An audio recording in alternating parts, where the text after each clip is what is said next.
Hello everyone, আসসালামু আলাইকুম। কেমন আছেন আপনারা? আজকে আমি দেশি মুরগি রান্না করব। তো এখানে পুরো একটা দেশি মুরগি নিয়ে নিয়েছি।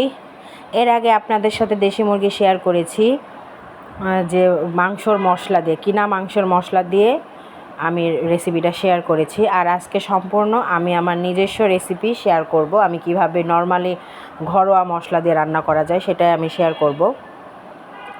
তো ফার্স্টে আমি কড়াইতে বেশ খানিকটা তেল দিয়ে দিয়েছি, তারপরে পেঁয়াজ কুচি, মরিচ কুচি, আর এর আগে দিয়ে দিয়েছি এলাচ, দারচিনি, লবঙ্গ, তেজপাতা, এগুলো দিয়ে দিয়েছি।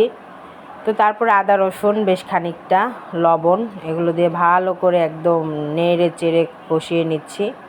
এরপর আমি মশলা অ্যাড করব, হলুদ গুঁড়ো, মরিচ গুঁড়ো, ধনিয়া গুঁড়ো, জিরা গুঁড়ো,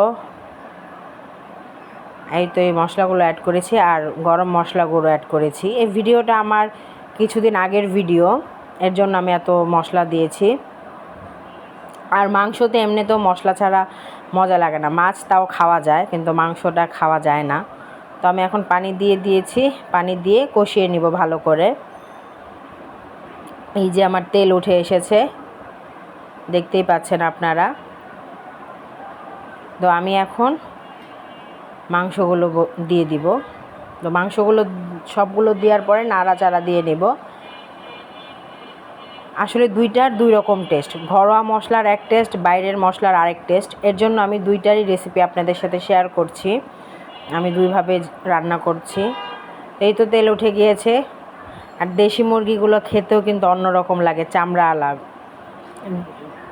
চামড়া সহ মুরগি খাওয়ার মজাই আলাদা। আমার কাছে তো খুবই মজা লাগে।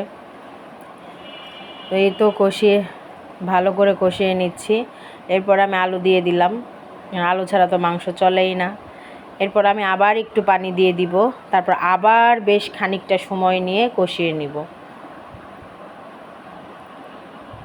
যত কষাবো, যত তেল ছুটবে, তত বেশি মজা লাগবে। এই তো আমার তেল একদম চুপচুপ চুপচুপ করছে। তো আমার ভিডিওটা আপনাদের কাদের কাদের ভালো লাগে অবশ্যই কমেন্টে জানাবেন, আর লাইক, শেয়ার, কমেন্ট, সাবস্ক্রাইব করে দিবেন। এখন আমি পর্যাপ্ত পানি দিয়ে দিলাম। এখন আমি এটা রান্না করে নিব। এই ঝোল দিয়ে আমার রান্না কমপ্লিট হয়ে যাবে। তো আমার কাছে কেন জানি নিজস্ব মশলাটাই ভালো লাগে। আমি যেটা আগের মশলা দিয়ে রান্না করেছি ওইটাও কিন্তু খারাপ না, ওইটাও কিন্তু অনেক মজা ছিল। বাট আমার কাছে আমার নিজস্ব রেসিপিই ভালো লাগে, ঘরোয়া মশলা দিয়ে যেটা আমরা নর্মালি রান্না করি।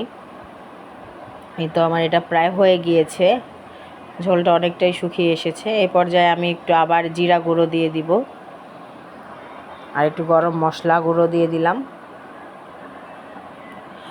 জিরা গুঁড়ো আর গরম মশলা গুঁড়ো লাস্টে দিলে ফ্লেভারটা অন্য রকম হয়। এর জন্য আমি ট্রাই করি যে মাংসর ক্ষেত্রে লাস্টের দিকে একটু দেওয়ার জন্য। তো এই তো আমার এটার ফাইনাল লুক, দেখতেই পাচ্ছেন কালারটা কত সুন্দর এসেছে, আর খেতেও অসাধারণ। জামাই তো খেয়ে একদম পুরো ফিদা, বলে তুমি এত মজা রান্না করো, এত ভালো লাগে তোমার রান্না। এখন আর তার রান্না নাকি তার ভালো লাগে না, কি আর বলবো, আমার রান্না তার এত পছন্দ, তার কাছে খুবই ভালো লেগেছে।